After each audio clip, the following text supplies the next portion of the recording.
Hello, beautiful souls. It's Robin, and you're listening to the Live Life Balance podcast. I'm so excited that you dropped by today, prioritizing you and your wellness. This podcast is for my empty nester mamas, women who are getting close to this new chapter, who have dipped one toe in, or who are fully embracing this new phase. This is for the mamas who are ready to take back their health, to live their best lives. If you're looking for an authentic, supportive community, you're definitely in the right place. It's a space for us to learn how to prioritize ourselves again. I'll be your guide, pointing you to ideas and tools that you can experiment with to see what feels good for you. You'll also hear guests talking about their journeys and what's worked for them. Together, we're going to learn how to use the 1% shift method to create little shifts and habits that, who knows, maybe become your non-negotiables to feel your best. By feeling our best, we can show up in our purpose and live the most joyful life, even in the challenging times. And boy, this new chapter can seem challenging, but I can assure you we're not alone. Some of the topics we're going to talk about are self-love, self-care, nutrition, daily toxins, food swaps, mindset, and reframing our thoughts. I hope you leave each time feeling a little more empowered and at ease to take a step or two that will allow you to shine. Are you ready? If you said yes, take a nice deep breath and say, I am ready. Now let's get into it. Hey guys, welcome back. On today's episode, we're going to be having a conversation with Robin Berlinsky. She truly is just an amazing person filled with such good energy. She has a podcast that's called Energy Matters with Robin Berlinsky.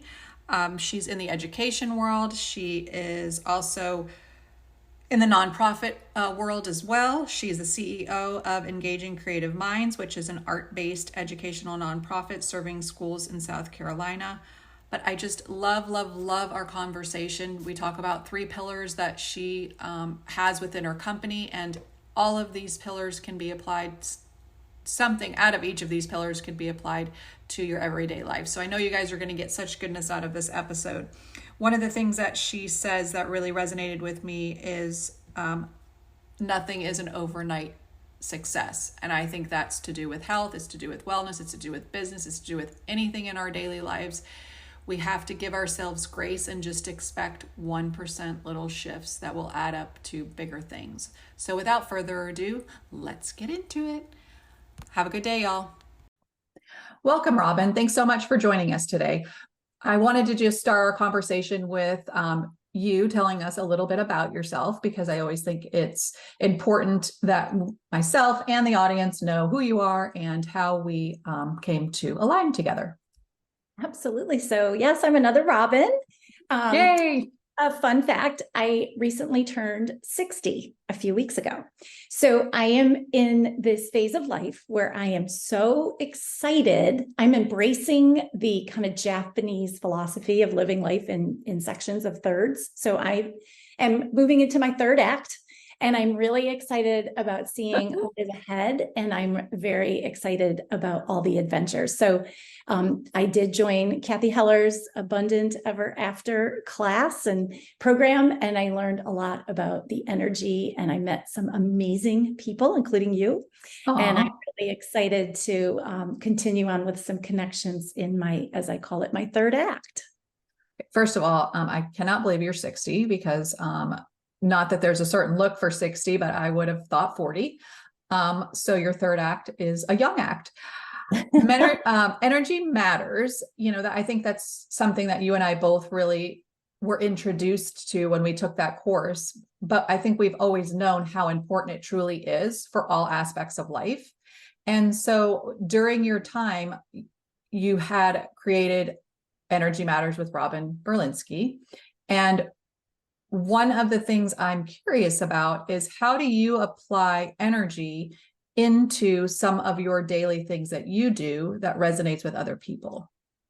Yeah, so that's great. So, so I, in my day job, in my, 9-to-5 day job, I run a nonprofit, and I have employees, and my job every day is to get up and support them, to be their cheerleader and make sure that they are excited to serve children Our mission is to serve, bring arts into the schools. So we work in South Carolina providing arts programs for schools. So my job is to support my staff and make sure that they have the energy, the excitement, the enthusiasm, the passion to get kids excited and motivated. So I live by 3 pillars that I tell my staff every time we are in a meeting or I am talking with them, I remind them of our 3 pillars, which is to live in a constant state of gratitude, embrace the woohoo spirit, and to operate in a space of yes. So that gives us the energy so that we're all using that same vocabulary and we all can talk to each other and lift each other up and make sure that we're serving the students in South Carolina the best way that we can.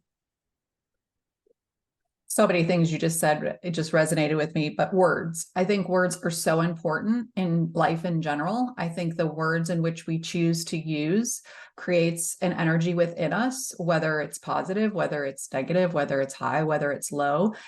Those are choices that we do have and can make and can change. And that is included in all aspects of life. That can be from work to relationships to your own health. The other thing that I love that you said was, living in gratitude, because I think so often we are overwhelmed and we have, social media is great when used properly, but we sometimes don't use it properly. And it becomes one of those things that changes the way we feel about ourselves. And then we're not living in gratitude for what we have or, just really what we have going on. And I think that's important. I think we need to shut that down sometimes. It's really not great for our health either. It causes a lot of overwhelm and stress and unneeded unconscious thoughts that they don't have a purpose for us. They're not really serving us in a good way. So I love that you have that culture that you're creating for your staff, because I think when people get to work in an environment like that, it makes not only their job more fun, but it also really helps with their health and wellness. So again, if you're somebody who's listening to this podcast and you don't have an environment at work like the one that Robin's speaking of, that might be something to think about. How is that serving you? How is that working for you? Definitely not saying quit your job. I'm just saying, think about how things could be different if the vocabulary and you had pillars at work. And if you're the boss or, just something a little bit to think about, to take away. The other thing I love that you said was the space of yes. I get such pushback from people with what I do because it's health and wellness derived, but I get a lot of, I don't have time for that. It's too overwhelming. I can't fit it in. So to me, those are all no's. And so my question back, and a lot of time is the time, and so my question always in return is, we all have the same 24 hours in a day. What we do with those 24 hours is truly up to us. And we have to look at the way we're setting up our day to have the best day and that then in turn will help us have better health. So saying yes to something in a way that feels right for you. And one of the things Robin and I talked about a little bit before this is the 1% shift. Nobody's telling you any task that you say yes to has to be a 360-degree turn, a 180, 1%. That could be waking up 10 minutes early. It could be just saying something nice to yourself in the morning. I mean, there are things that literally don't have to take a lot of time, but that changes the energy within you. When you say yes to things that are going to support what you want as an outcome, it motivates you a little bit. It gives you the permission to then open up. So I think, Robin, in talking about all of that, what are some of the things you see within your business, right? With the people you work with, how do you see these 3 things serve them? Well, 2 things, and thank you for that. I love that you love that. Our pillars are great. With the gratitude piece, one thing in particular that we make sure we do is, for us, gratitude is not just about writing a handwritten thank you note, which we do. When we have staff meetings, we all make sure we sign all the cards so that when it's time to send one, we have all the signatures, because we work remotely, so we're not always there to sign a card. But the gratitude isn't just about thank you so much for volunteering at that event, or thank you so much for donating this money. it's also about, thank you for being in our lives, meaning we might send a card out that is like, we're so sorry you lost a loved one, or we're so sorry that, this happened to you, whatever it is in life. So the gratitude is about reaching out to recognize somebody, to see them and let them know that you're thinking of them. So it's gratitude that you're in this world.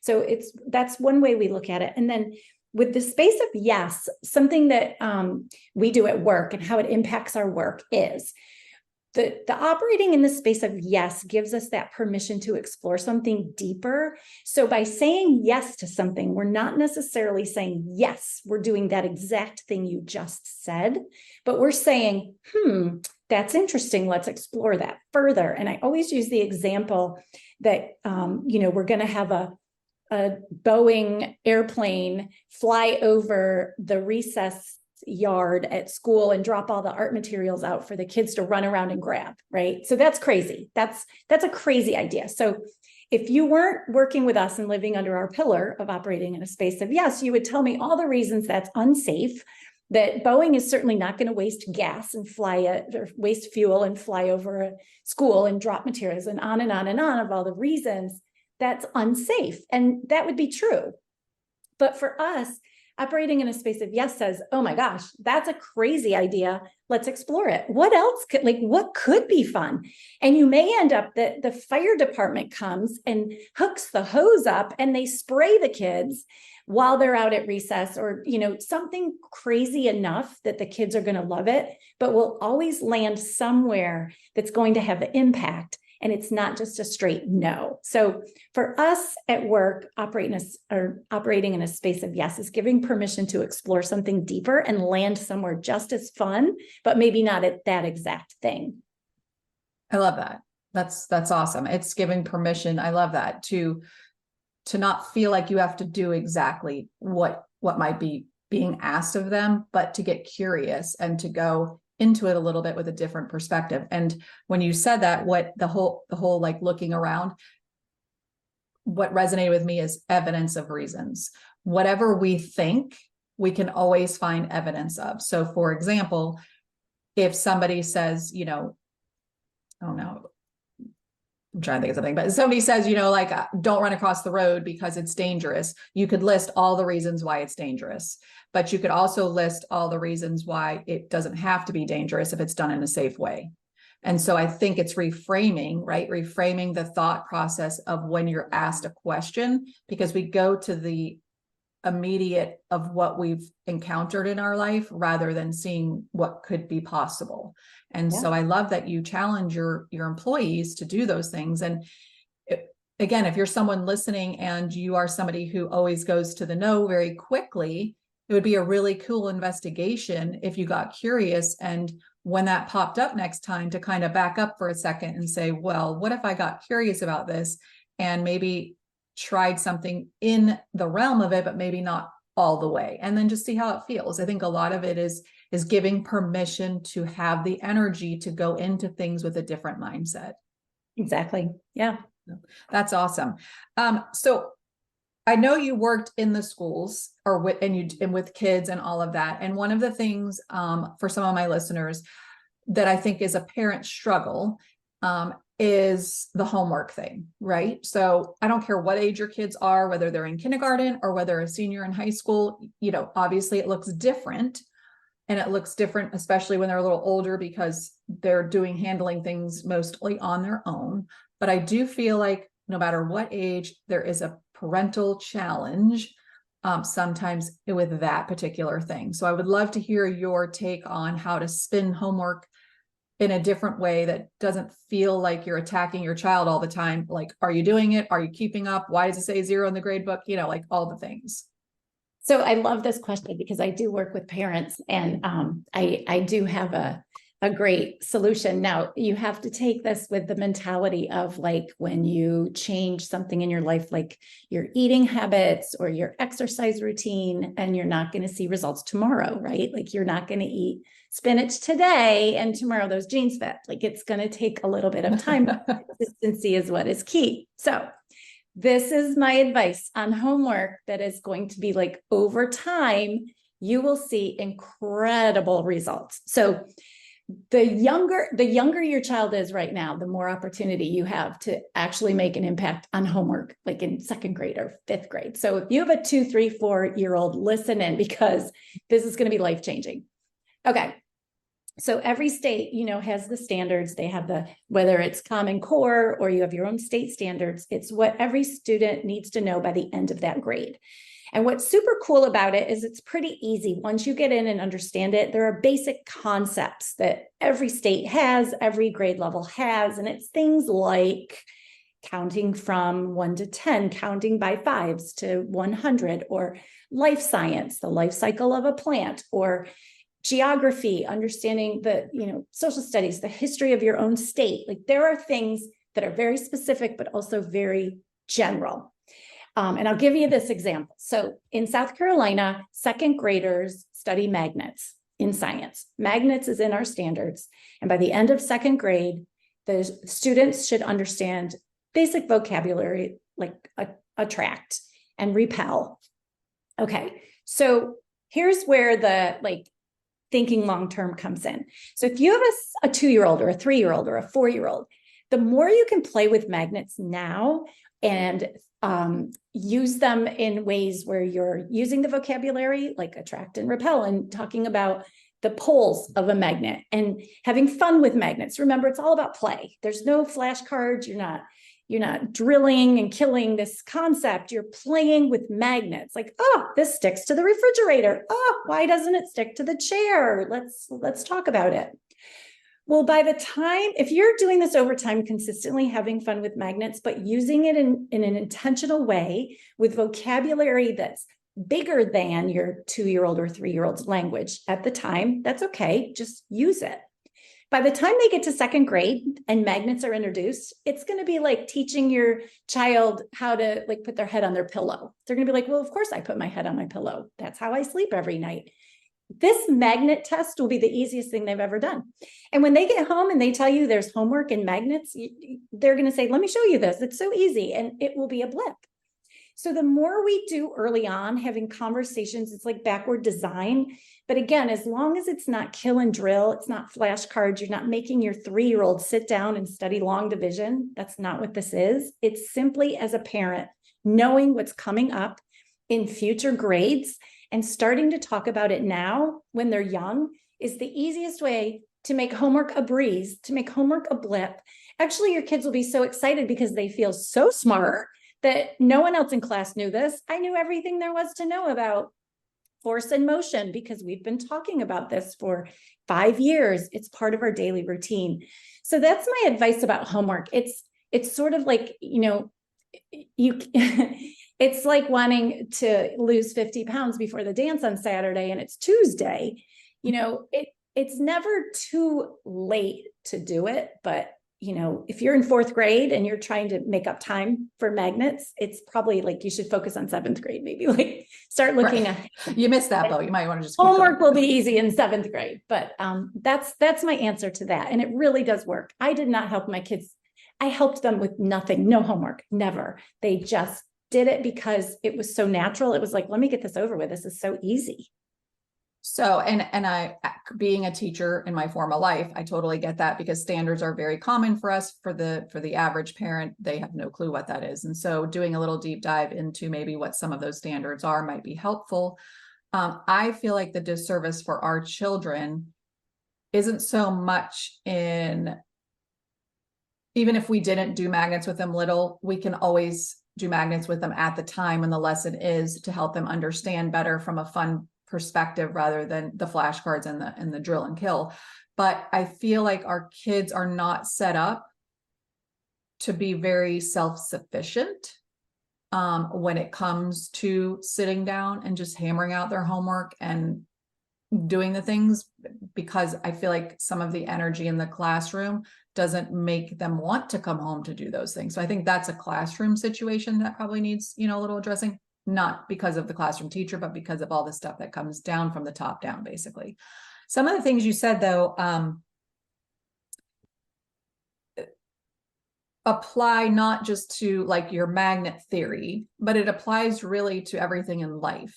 And the sooner we can talk to our kids about different topics, and start exposing them to things and making it more of a natural process, then it just alleviates stress a little bit as they get older. And so one of the things I'm thinking of is the concepts. Obviously, my brain goes to health and wellness, but there's very little in school that deals with health and wellness. And so unfortunately, that comes from your home environment. And then you deal with what was your past experience and exposure and all of those things. And I feel, and I say this all the time to anybody in my community that hears me, there needs to be some changes in schools so that these are part of that curriculum, part of those standards that we're looking at, so that when, we are trying to have our kids be their healthiest version by mind, body, and soul, there's a launching pad, not just from home, but in all areas of their life. Again, when you were talking about standards and things, words, it always goes back to words. The words that you use create the energy around you. And so if you make movement a fun thing, right? Because there's even standards for PE and standard. If you make movement a fun thing, then when those kids go to PE, those are fun activities. They're not like the dreaded mile run or whatever, that sit and reach and all, like the standardized test that they do in PE. So if you, in your home, if you have movement conversations and it is part of your family lifestyle, going to PE isn't like it is for the kids who dread any kind of movement because they're very sedimentary in their home life. So I do think, again, words and environment does play into but the energy you bring matters. The energy in which you introduce concepts, whether they're 0 or whether they're 20. And I think in the homework phase, I always think, I just ask my kids, I try to get curious about what they're doing. Not that I even understand half the stuff they're doing at this point, because it's, I was an elementary school teacher. So like my high school and college years are, a little fuzzy, but I try to just ask them curiosity questions rather than, did you do your homework? Did you study for your test? It's like, I try to flip the script of what I'm saying to bring a different energy, because it is very different. Like, hey, I saw that you're having a psychology test.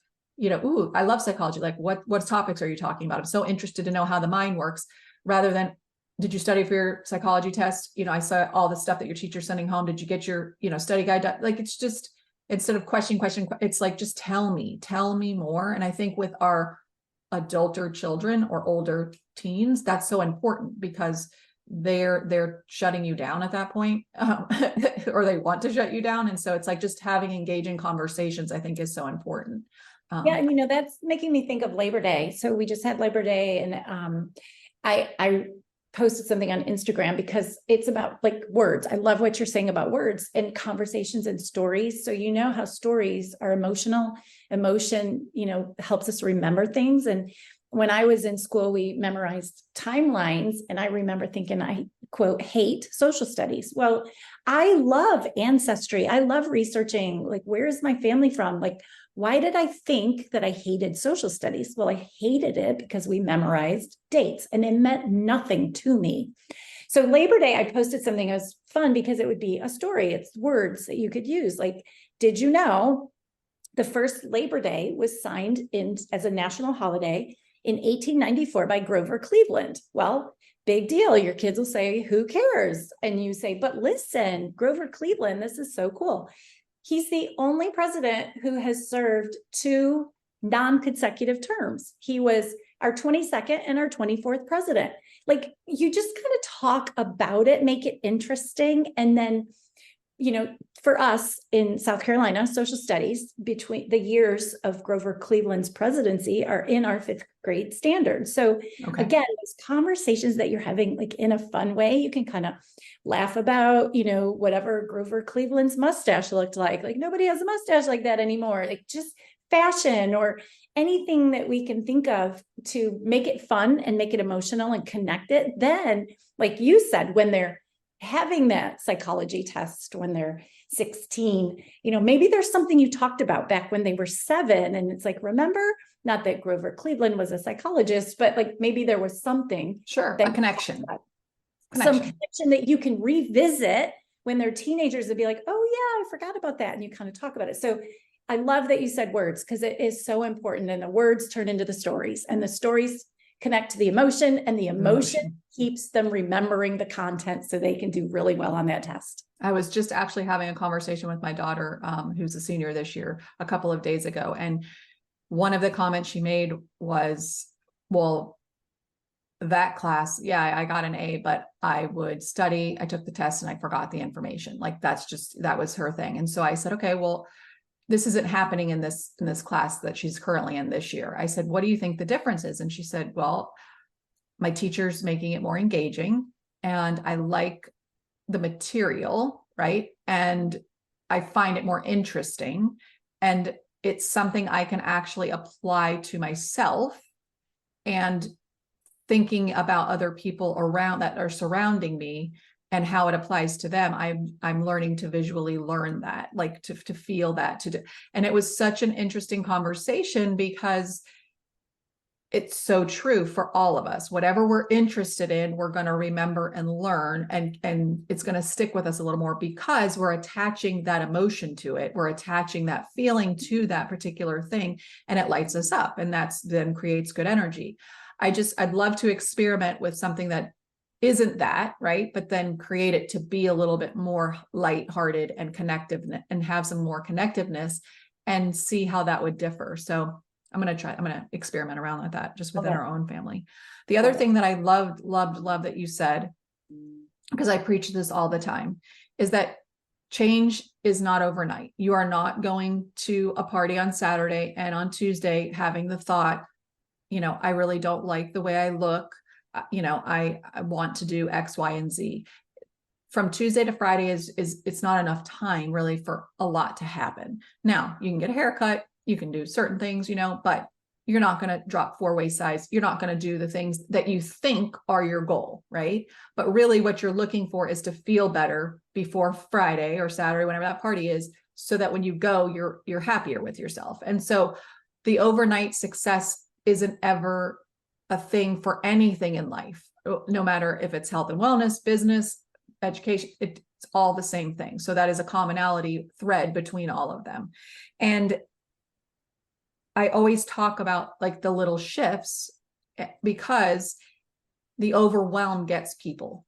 And so if we can break things into very minuscule little shifts, although it doesn't feel like a lot at that moment, as you march through time in a year, when you look back and all those little tiny things that you did, they add up to something bigger. And for me, that's a lifestyle rather than a quick fix. And so you could study for that test and you can get an A and you can forget all the material, or you can work at it little by little and you can learn over the years and put it all together and have a more memorable experience that will last with you for longer and help shape who you are, really.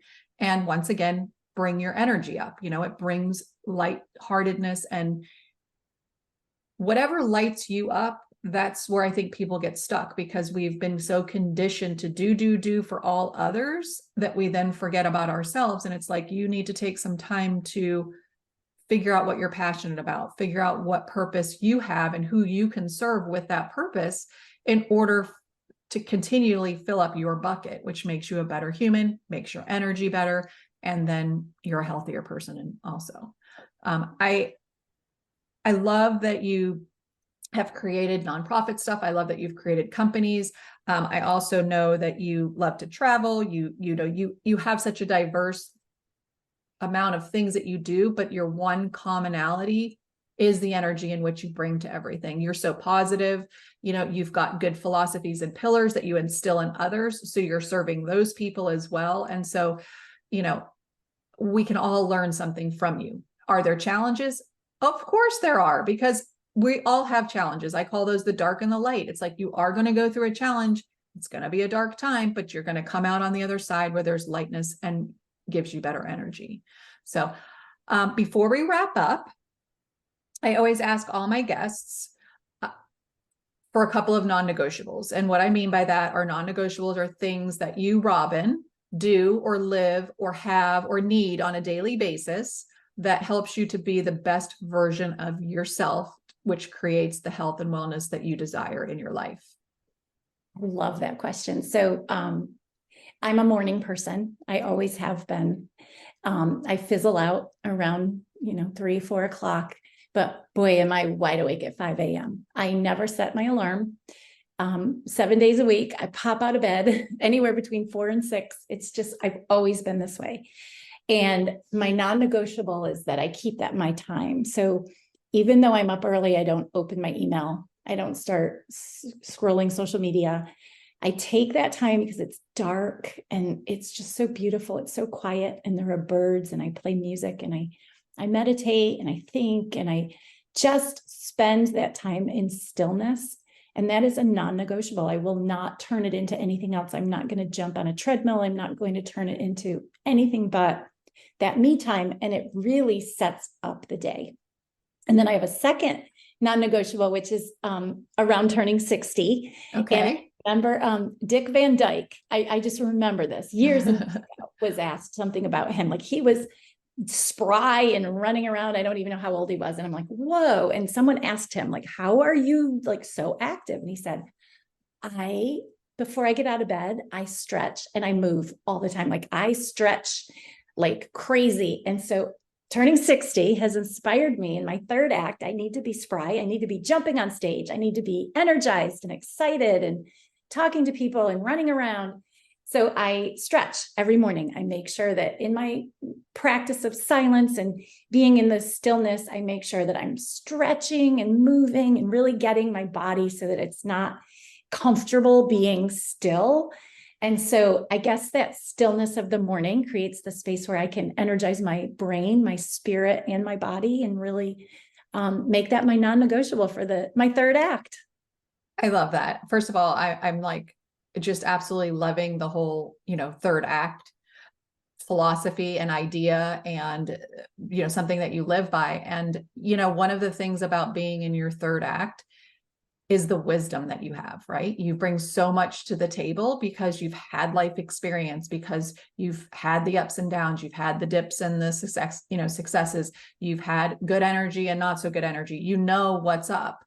And so I think people like you who have this phenomenal energy about them need to be on stage, right? You need to be empowering other people to get to where you are sooner, a little bit sooner. I'm not saying in their 20s because, everybody's got their growth patterns, but there's no reason why we have to wait till 60 to have that feeling. We really need to teach people to gravitate towards that a little bit sooner and find their purpose, and I think that's all. Like your purpose obviously is education, it's energy work, but it's also empowering people. You do it within your job. I can see it. I mean, you're just lighting up as we're talking, and I see that, and it's refreshing, but it's also energizing for me to be with you in your presence, even though we're on Zoom, so I think if you haven't dabbled in the onstage presence, that definitely, hopefully will be a possibility for you, because I think a lot of people would benefit from being in your presence with your energy. So I hope that comes to fruition. If it's something that you're passionate about and are looking to do. It is. It absolutely is. Give me a microphone and I'm all in. That's awesome. Very good. And especially in education, I am very passionate about education and nonprofit. It is what I did. And I always say my former life, but it is part of my story. And it is what got me to where I am today, because I am so passionate about teaching people, but not just giving them the information. I'm about empowering them to seek their own journey, to find out their information within. But to do that, you need a teacher type of person to lead you, to guide you, and a coach. And so that's why I became an integrative coach, because I really found a passion for health and wellness through my journey after having kids and growing up and having experiences. And, that is something I think people lack, just like in education. I feel like the educational system lacks a little bit. And so people like us can help people make a little bit of a shift within each. And again, it's just that 1% shift, right? It's not an all in or all out. So I thank you so much for coming on today. I look forward to continuing watching your journey unfold. For anybody who's interested in following Robin, I'm going to drop a bunch of stuff in the show notes, her links, her social media, her email, and of course, a picture on social media so you can see how beautiful she is and how energetic she is. Okay, so without anything else, I would like to say thank you again so much for coming on, and for you guys tuning in. We will talk to you guys soon. Thanks. Have a great day, everyone. What an awesome interview. I just love being in the presence of Robin. Her energy and her enthusiasm was just so much. I know you guys couldn't see her, but seeing her through Zoom, her energy just lights up. I mean, it's crazy. So some of the takeaways that I got from this episode that she mentioned was her third act. I love that. I love how she views life in acts. And so each act, she's bringing something new to the table. And in her third act, being 60, she's definitely bringing something amazing. The second thing, words, emotions, and your environment play into the energy that you bring on a daily basis. So be wise, watch your words, check in with your emotions, see who you're surrounding yourself with. I also loved her 3 pillars that she lives by in the workspace that she has. Number 1, live in constant state of gratitude. And that's just not being grateful for something, but being grateful for someone's presence, to see and hear somebody else, to recognize them and bring worthiness to them. 2, embracing the woo-woo spirit. We didn't really get into that much, but I would have to think that it means being open to different things. And the third thing is operating from a space of yes, getting curious, not going to the automatic no. By giving that thought, by operating from a world of yes, you're giving yourself permission to explore something deeper, reframing your thoughts to give space to see what's possible, rather than just saying no right away. When you're making a change, you're not going to see results overnight. She demonstrated that several times within our conversation, and she's right. We have to understand that when we decide to make a change in whatever area that is of life, that the expectations that we have around it are realistic. We're not going to eat lettuce on Tuesday and, get into our skinny jeans on Friday. Just not going to happen. That doesn't mean that you don't keep going and keep working towards that. Some of her non-negotiables that I really loved was self-care. She has me time in the morning and nothing is negotiable around that. And then stretching and moving daily, which she believes energizes her body, her spirit, and her brain.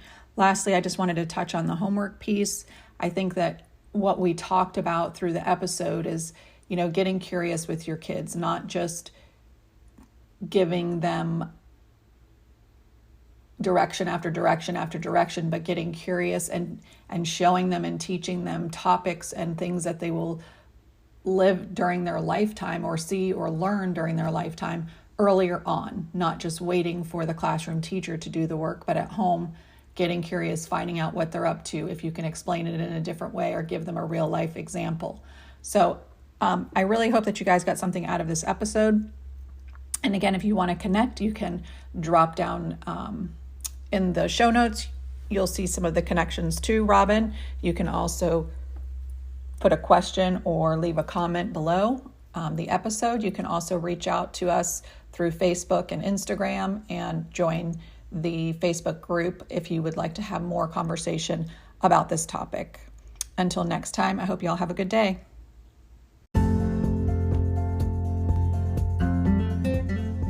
Thanks for tuning in today. I loved being here with you. I hope that you got something from today's episode. I'd love to hear what resonated with you. Drop a comment below, and if you feel led to, download the episode and share it with someone you love that needs to hear this message. As we continue to spread the goodness of this podcast, I'd love for you to help us by leaving a review on Apple Podcast or a rate on Spotify. As we increase listeners, we will come up more often when women are searching for podcasts to listen to. To stay connected with me, you can check out my social media pages at Live Life Balanced with Robin. You can check out my website at livelifebalancedwithrobin.com. You can book a discovery call. And if you're looking for a way to get started right now, you can opt in for my new quick guide for the empty nester refresh. You can join my waitlist for my new course, It's Your Time, which is going to be launching soon, which I'm super excited about. And as always, thank you for letting me be part of your day. It truly means a lot that you're allowing me to be on your wellness journey with you. Until next time, find peace, love, and light by breathing, being present, and allowing for all possibilities to happen.